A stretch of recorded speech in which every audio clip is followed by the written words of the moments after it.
এটা তো বামপন্থীরাই বলতে পারবে যে তারা কাকে শত্রু বলে মনে করছেন। যেটা আমি বললাম যে বামপন্থীদের সবথেকে বড় সমস্যা তাদের অপারেশনটা একটা জায়গায় গিয়ে খেই হারিয়ে যাচ্ছে। সেটা আমি আমার বামপন্থী বন্ধু সিনিয়রদেরকেও বলি যে তাদের যে কোনো জিনিসের, যে কোনো ক্যাম্পেনের আপনি যদি দেখেন, যে কোনো ক্যাম্পেনের একটা প্রপার স্ট্র্যাটেজি হওয়া প্রয়োজন। আপনি যদি অ্যানালিসিসে বসেন, দেখবেন ফর এক্সাম্পল তৃণমূল কংগ্রেসকে নিয়ে যদি আপনি অ্যানালিসিস করেন, আপনি দেখবেন তাদের কল টু অ্যাকশনটা ভীষণ ক্লিয়ার। মানে নবজোয়ার থেকে অভিষেক বন্দ্যোপাধ্যায় বলা শুরু করেছিলেন যে 100 দিনের কাজ, মানে 100 দিনের কাজের টাকা তারা কেন্দ্রীয় সরকার বঞ্চনা করছে, দিচ্ছে না।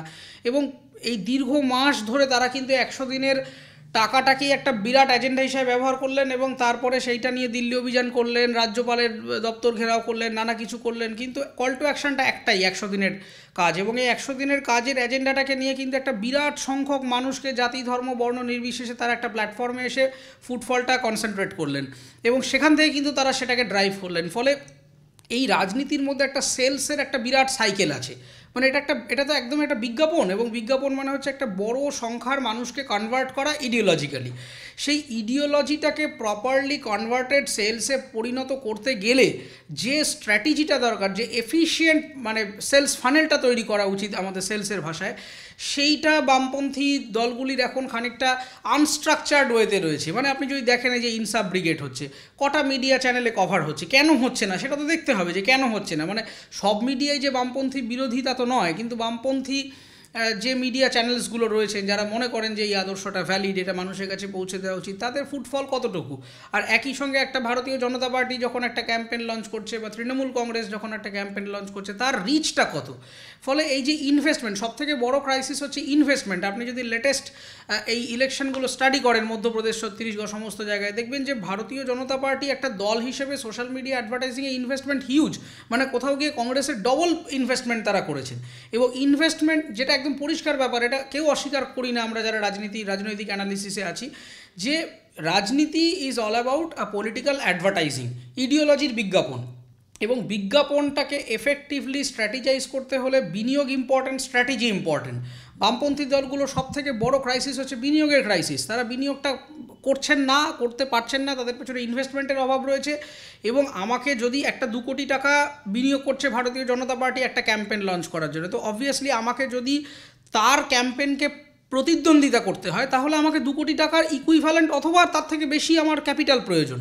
না হলে আপনি হঠাৎ করে একদিন ঘুম থেকে উঠে ভাবলেন যে আমি একটা বৃহত্তর ইন্ডাস্ট্রিয়াল টাইকুনকে আমি কম্পিট করব, তো কম্পিট করব কিসের সাপেক্ষে? I need resource. তো সেই রিসোর্সের একটা প্রচণ্ড ঘাটতি রয়েছে এবং সেক্ষেত্রে আমার মনে হয় সেটা কেন রয়েছে সেটা দলের এক্সপার্ট, আমি বামপন্থী কোনো দলের মেম্বার যেহেতু নয়, আমি জানি না তাদের কী স্ট্র্যাটেজি আছে, কোথায় তাদের ব্যর্থতা আছে, তারা নিশ্চয়ই সেটা বলতে পারবেন। কিন্তু প্রথম ও প্রধান জায়গাটা হচ্ছে স্ট্র্যাটেজির অভাব, রিসোর্সের অভাব এবং একটা প্রপার মানে ম্যানেজমেন্ট পাইপলাইনের অভাব, যে কী করছি, কোথায় গিয়ে করছি, কতটা ফুটফল হচ্ছে, কেন সেটা মানুষের কাছে পৌঁছচ্ছে না, মিডিয়ার কীভাবে ব্যবহার করা যেতে পারে। এবং এই যে পুরো মানে মার্কেটিং ফানেল, যেটার কথা আমি বারবার বলার চেষ্টা করছি, যে গ্রাউন্ডে একটা জিনিস হচ্ছে, ডিজিটালে একটা জিনিস হচ্ছে, আবার ডিজিটালে একটা জিনিস হচ্ছে, সেটা গ্রাউন্ডে গিয়ে রিফ্লেক্ট করে সেখান থেকে একটা বড় অঙ্কের মানুষ কনভার্ট হয়ে আসছেন আমার দলে।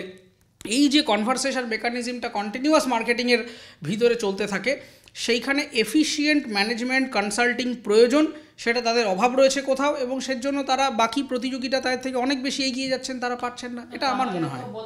এখন তো আপনি যদি সাধারণ হিসেবে দেখেন তাহলে তো লড়াইটা তৃণমূল ভার্সেস বিজেপিরই হয়েছে। এখন তো অন্য কোনো আর মানে ডিবেট দেখা যাচ্ছে না। যে কোনো চ্যানেল, নিউজ চ্যানেলের ডিবেটই দেখুন, অথবা আপনি যদি মানে ফেসবুক টুইটারের ডিবেট দেখেন, অথবা আপনি যদি কোনো মানে পাড়ার মোড়ের আলোচনা দেখেন, এটা একটা বাইনারি ডিবেট হয়ে গেছে যে তৃণমূল ভার্সেস বিজেপি। এবং সেটা মানে খুব স্বাভাবিক ব্যাপার, তার কারণ এই দুটোই হচ্ছে শক্তিশালী দল, এবং এই দুটো শক্তিশালী দলের বিনিয়োগ, তাদের পরিকাঠামো, তাদের ইনফ্রাস্ট্রাকচার এত গোছানো এবং বৃহত্তর আকার ধারণ করেছে যে এই দুজনকে কমব্যাট করবার মতো মানে ছোট দলগুলো বা আরও যারা রিজিওনাল পলিটিক্যাল পার্টিস আছে তারা পেরে উঠছে না কোথাও গিয়ে। সেই জন্যে মানে আপনি যদি মিডিয়ার এয়ার টাইম দেখেন, আপনি যদি খবরের কাগজের ফ্রন্ট কভার দেখেন, সেই জায়গাটা সম্পূর্ণভাবে দখল করে নিচ্ছে এই দুই শক্তিশালী সংগঠন, এবং তারা সেই জায়গাটা নিয়ে বেরিয়ে চলে যাচ্ছে। তারা একটা যখন সভা করছে, এত লোক চলে আসতে পারছে, তারা সভার মানে তার পেছনে যে বিশাল ইনভেস্টমেন্ট করা, মানুষকে নিয়ে আসা, তার পেছনে মানে বারবার এই বিনিয়োগের কথাটা কিন্তু উঠে আসছে। আপনি যদি দেখেন যে বিনিয়োগটা খুব ইম্পর্ট্যান্ট, মানে যে কোনো political political campaign successfully run করাতে গেলে ইউনিট প্রপার ফান্ডিং যদি না থাকে, আবার ফান্ডিং হলো স্ট্র্যাটেজি ভুল হলো তাহলেও কিন্তু ফেলিয়ার হয়ে যাবে, যেটা কিন্তু কংগ্রেসের ক্ষেত্রে বহু জায়গায় আমরা দেখেছি। ইন রিসেন্ট টাইমস আমরা কিন্তু লেটেস্ট আপনি যদি অ্যানালিসিস দেখেন, লেটেস্ট যে স্টেট ইলেকশনগুলো হলো সেখানেও কিন্তু তাদের ফান্ডিং খুব একটা কম ছিল না, কিন্তু কোথাও গিয়ে স্ট্র্যাটেজিক্যালি হয়তো তারা পিছিয়ে গেলেন কেন্দ্রীয় বা মানে সরকারের থেকে। তো এই জায়গাটা বামপন্থী দলের যারা আছেন তারা আরও গুছিয়ে ভাবুন। আমার মনে হয় যে তারা ফান্ডিং আরও জোগাড় করুন মানুষের ইনভলভমেন্ট বাড়াতে গেলে। এবং মানুষ এখন কিন্তু সমগ্র ভারতবর্ষেই যে রাজনীতিটা চলছে, মানুষ কিন্তু সলিউশন ড্রিভেন হয়ে গেছেন। মানে মানুষ দেখবেন যে তার ইন্ডিভিজুয়াল বেনিফিটটা কোথায় আছে, কালেকটিভ বেনিফিটের কথা এখন মানুষ ভাবেন না। যে দল মনে করবে যে আমি মানুষকে বৃহত্তর একটা গল্প দিয়ে আমি তাকে ভুলিয়ে ভালিয়ে রাখবো, সেই দল বোকামো করবেন। এখন মানুষ অত্যন্ত বেশি ইন্ডিভিজুয়ালিস্টিক। আপনি যদি দেখেন যে তৃণমূল কংগ্রেস কেন ক্ষমতা আছে, তৃণমূল কংগ্রেসের দুর্নীতি হওয়া সত্ত্বেও তারা কেন ক্ষমতায় আছে, তার কারণ অনলি ডিউ টু পলিসি। কারণ মানুষ যখন ভোট দিতে যাচ্ছেন তারা কিন্তু এটা দেখে যাচ্ছেন না যে পার্থ চ্যাটার্জির বাড়িতে কত কোটি টাকা পাওয়া গেছে, তারা কিন্তু এটা দেখে যাচ্ছেন যে আমি কন্যাশ্রীর বেনিফিটটা পেয়েছি, আমি স্বাস্থ্যসাথী কার্ডে আমার বাড়ির লোকের চিকিৎসা হয়েছে, আমার মানে লক্ষ্মীর ভাণ্ডারে আমি প্রকল্পে পয়সা পেয়েছি। ফলে মানুষ কিন্তু তার ইন্ডিভিজুয়াল তিনি কি পাচ্ছেন সেটা দেখছেন। পার্থ চট্টোপাধ্যায়ের বাড়িতে টাকা আছে কিনা, জ্যোতিপ্রিয় মল্লিক কত টাকা দিয়ে চাকরি বিক্রি করেছেন সেইটা হয়তো তাকে বোঝালে তিনি বুঝছেন, কিন্তু যখন ভোটটা দিতে যাচ্ছেন, তিনি যখন টেলিভিশন ডিবেট দেখছেন, তিনি যখন খবরের কাগজ পড়ছেন, তার মাথায় এটা আছে যে ও যা করছে আমি কিন্তু বেনিফিটেড হচ্ছি গভর্নমেন্টের থেকে। ফলে সে কিন্তু বৃহত্তর স্বার্থের কথা আর ভাবছে না। আলটিমেটলি যদি ভাবতেন তাহলে কিন্তু এনারা থাকার কথাই নয়। এত দুর্নীতি নিয়ে আমরা কথা বলছি, তাও কি করে গভর্নমেন্ট রান করছে। তার মানেটা হচ্ছে পলিসি থেকে মানুষ বেনিফিটেড হচ্ছেন এবং সেই বেনিফিশিয়ারিরাই কনভার্টেড হয়ে যাচ্ছেন ভোটে। ফলে আমাকে যদি এই দলের বিরোধিতা করতে হয় বা এই দলকে সরিয়ে অন্য জায়গায় আসতে হয়, তাহলে একদম কারেক্টিভ মেজারমেন্ট হচ্ছে এই পলিসিগুলোর যদি কোথাও কোনো ভুল থাকে সেটাকে অ্যাড্রেস করে এর বেটার পলিসি আমাকে এজেন্ডার মধ্যে ফেলতে হবে, যাতে একটা মানুষকে আমি বোঝাতে পারি যে আপনি যদি এখান থেকে 1% বেনিফিটেড হন, এই পলিসিটার এই ভুলটা অ্যাড্রেস করে আমি যদি ক্ষমতায় আসি আপনাকে আমি 2% বেনিফিট দিতে পারবো। ফলে মানুষকে খুব এই যে একা করে দেওয়া রাজনীতি, এটা সমগ্র ভারতবর্ষ জুড়ে চলছে এবং যারা এদেরকে কমব্যাট করতে চাইবেন তাদেরকে এই স্ট্র্যাটেজিটা ধরে তারপরে আসতে হবে। মানুষ শুধু নিজের কথা ভাবেন, মানুষ তার নিজের উন্নতির কথা ভাবেন, নিজের ব্যাংক ব্যালেন্সের কথা ভাবেন। যতই আমরা কালেকটিভ মেজারমেন্টের কথা বলি না কেন, আলটিমেটলি ভারতীয় জনগণ ভীষণ ইন্ডিভিজুয়ালিস্টিক, বলতে খারাপ লাগলেও এটাই সত্যি।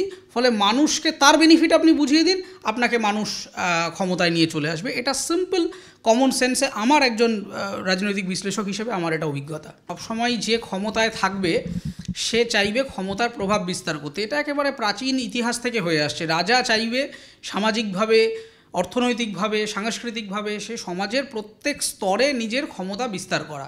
এটাই হচ্ছে পাওয়ারের একদম সোজা অঙ্ক। এবার সেই ক্ষমতাটা বিস্তার করবার জন্য সে নানা রকমের টুলস অ্যান্ড টেকনিক্স ব্যবহার করবে। কখনও সে ইকোনমিক পলিসি দিয়ে করবে, কখনো আপনাকে টাকা দেবে না, টাকা আটকে রেখে দেবে, দিয়ে চাইবে যে আপনি গিয়ে শরণাপন্ন হন, আপনি রাজাকে রাজা বলে স্বীকার করুন যে রাজা আমি অন্যায় করেছি, আমাকে পয়সা দিন। তো তখন রাজা নিজের এই যে একটা প্রিভিলেজ সেটা সে এনজয় করবে। কখনো আবার সে নিজের এই এজেন্ডাটাকে মানুষের মধ্যে ছড়িয়ে দেবে। এই রঙের রাজনীতি তো আমাদের বাংলাতে হয়েছে। মুখ্যমন্ত্রী নিজেও তো এক সময় সাদা নীল বাড়ির রং করুন, সেটা কি জনগণ বলেছিল? এটা তো একটা মুখ্যমন্ত্রীর পলিসি ছিল যে সাদা নীল রং করে তিনি একটা নির্দিষ্ট রঙে শহরটাকে সাজাতে চাইছেন। এবং এও বলা হয়েছিল যে এরকম রং যদি করে তাহলে ট্যাক্স বেনিফিট পাবে, বাড়িঘরে এরকম যদি রং হয় ট্যাক্সে কী সব ছাড় দেওয়া হবে, এই সমস্ত তিনি আমাদের মানে স্টেট গভর্নমেন্ট এই সমস্ত পলিসি ইমপ্লিমেন্ট করেছিল। ফলে এটা ঠিক কথাই যে সমস্ত কিছুর মধ্যে রাজনীতি হওয়া উচিত নয়, কিন্তু আবার এটাও ঠিক কথা যে রাজনীতির কাজই হচ্ছে প্রভাব বিস্তার করা। ফলে আমাকে যদি রাজনীতিকে আটকাতে হয় তাহলে আমার ফোর্সের এগেনস্টে কাউন্টার ফোর্স তৈরি করতে হবে। আজকে ওরা যদি গেরুয়া নিয়ে আসে, ওরা এসে এই যুক্তিটা খুব সহজেই দেওয়া যায় যে তাহলে ভারতের জাতীয় পতাকার রঙের তো গেরুয়ার আছে, তাহলে কি জাতীয় পতাকাকে আমি অস্বীকার করব? ফলে এই যে একটা বৃহত্তর জাতীয়তাবাদী কনসেপ্ট তৈরি হচ্ছে ভারতের মধ্যে, যে নিউ ইন্ডিয়া মডেল একটা তৈরি হচ্ছে, এই যে একটা ইলিউশন তৈরি করার চেষ্টা করা হচ্ছে, এর এগেনস্টে যদি মানুষকে সচেতন করতে হয় তাহলে কিন্তু আমাকে আরেকটা এর থেকেও শক্তিশালী কাউন্টার কোনো একটা মডেল নিয়ে আসতে হবে, যেই মডেলটাকে দিয়ে কিন্তু আমরা মানে এই শক্তির এগেনস্টে লড়তে পারি। শুধুমাত্র মুখে বললাম ও কেন গেরুয়া করেছে, ও আরেকটা প্রশ্ন করবে এই ভুল করেছে, এই কেন্দ্র রাজ্য ডিবেট চলতেই থাকবে। কিন্তু এখান থেকে কনক্লিউশন যেটা আসছে যে কেন্দ্র এবং রাজ্যের ডিবেট, এর মধ্যে থেকে আলটিমেটলি সাফার হচ্ছে কিন্তু মানুষ। ওখান থেকে কেন্দ্রীয় সরকার সে একটা চিঠি লিখে দিচ্ছে, সে একটা কিছু স্টেটমেন্ট দিয়ে দিচ্ছে, এখান থেকে আমরা এ করছি, কিন্তু আলটিমেটলি রাস্তার টাকাটা আটকে রয়েছে, মানুষ 100 দিনের কাজের টাকা পাচ্ছেন না। এই 100 দিনের কাজের যারা চাকরি করেন তাদের কিন্তু এত ইকোনমিক সিকিউরিটি নেই। আপনি 1 মাস 2 মাস কাজ না করলে আমাদের হয়তো সেইটুকু সেভিংস আছে যে আমরা কোনো রকমে সার্ভাইভ করে যাব, কিন্তু এই যে মানুষগুলো 100 দিনের কাজ করেন, যারা আবাস যোজনার টাকা যাদের বাকি আছে, অ্যাপারেন্টলি আমরা টিভিতে বসে চিৎকার চেঁচামেচি করছি, একে অপরকে দোষারোপ করছি, তারপরে দিনের শেষে কী হচ্ছে আমি জানি না, কিন্তু সাফার করছেন কিন্তু এই মানুষগুলো, এবং এই মানুষগুলোই কিন্তু ভারতবর্ষের আলটিমেটলি ব্যাকবোন। আপনি কিন্তু ব্যাকবোন নয়, টিকিয়ে রেখেছে ভারতবর্ষে ওই বোতাম টিপে, সে বিজেপি বলুন, সিপিএম বলুন, তৃণমূল বলুন, আলটিমেটলি এই লোকগুলোর হাতে, এরাই ভারতবর্ষের ব্যাকবোন। সেই লোকগুলো আলটিমেটলি সাফারার হচ্ছেন, তাদের হাতে মানে কোনো ক্ষমতা নেই, অর্থ নেই, তারা ক্রমাগত ডিপ্রাইভড হচ্ছেন। তো আমার মনে হয় যে উভয় দলের একটা এরকম মিউচুয়াল জায়গায় আসা উচিত, যে ইডিওলজির ঝামেলা তো থাকবেই, সেটা তো কখনো হয় না সকল ভারতবাসী এক মতবাদে বিশ্বাস করবে, এটা হয় না। গণতান্ত্রিক দেশে প্রত্যেক মানুষের নিজস্ব ভয়েস অফ কনসার্ন থাকবে, তারা নিজেদের মতো করে বলবেন, নিজেদের ধর্ম নিজেরা পালন করবেন, নিজেদের রিচুয়াল নিজেরা পালন করবেন, কিন্তু আলটিমেটলি যে বেসিক সিকিউরিটির কথাটা বলা হচ্ছে বারবার, যেন এই ডিলেমা, এই লড়াই, এই পলিটিক্যাল ডিবেটের মধ্যে হারিয়ে না যায়, এবং মানুষের এই বেসিক সিকিউরিটিটা তারা যাতে আগে ফুলফিল করেন, মানুষকে আগে তারা বেনিফিট করে দিন, তারপরে তাদের আইডিওলজির আগে খেতে পাবো, তারপরে তো দর্শন নিয়ে কথা বলবো। আমি খেতেই পাই না, আমার মাথার ওপরে ছাদ নেই, আমি কি দর্শনের কথা বলবো? এটা তো একটা মানে মানে মানে একটা বিভীষিকা হয়ে দাঁড়াচ্ছে মানুষের জীবনে, যে আমার সাধারণ একটা যোগ্য চাকরি দরকার, একটা যোগ্য মানে খাদ্য বস্ত্র বাসস্থান, এইটুকু তো আমরা ছোটোবেলা থেকে পড়ে এসেছি যে এইগুলো আমাদের বেসিক প্রিভিলেজ। এইটুকু আপনারা মানুষকে ভালো করে বৃহত্তর ভারতবাসীর কাছে পৌঁছে দিন। আপনারা এই আপনাদের অভ্যন্তরীণ ঝামেলাগুলোকে যতটা সম্ভব দ্রুত মিলিয়ে এটা কিভাবে এটা করা যায় আপনারা দেখুন, যাতে যারা ডিপ্রাইভড হচ্ছেন তারা যাতে খুব দ্রুত এই সলিউশনটা পান।